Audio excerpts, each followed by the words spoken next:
hauling water to your chickens. When your roof can do all the work. One of the goals of our upgraded chicken water was to make it even more self-sufficient, and that includes collecting and filling it with rainwater. To do that, we're installing gutters across our 24-foot chicken run roof to capture as much rainwater as possible and send it directly into our tank. To make sure the water flows properly, we're installing these gutters with a slight slope. It doesn't take much, just enough to encourage the water to make its way down to the downspout. We also picked up this very simple downspout diverter on Amazon that lets us control how much water gets directed into the tank.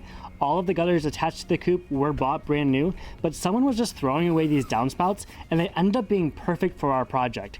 Pro tip, use 2 hands when starting your screws or you'll spend half your time picking them up on the ground like I did. Adding the diverter was also super easy. It simply slides into the downspout and attaches in one place. And here's a friendly reminder that these projects don't have to break the bank. These downspout brackets are nothing more than leftover pieces of cut up metal from our waterer build. Once the diverter and downspouts were installed, we drilled a hole into the roof of the waterer and fed the clear hose from the diverter directly into the tank. Now, because the hose is clear, we wanted to make sure no sunlight could make its way into the tank and contribute to algae growth. So we wrapped the hose with what I could only assume was an old trampoline pole pad that someone was throwing away. Since the opening was smaller than the hose itself, I cut it at an angle to make it easier to slide on.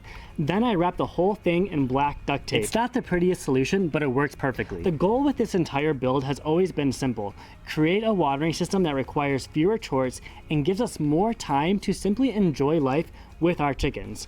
And I'll admit, watching the first rainstorm roll through and seeing the tank start filling up automatically was one of the most satisfying moments of this entire project. Of course, that all led to one very important question. What happens when the tank is completely filled up with water?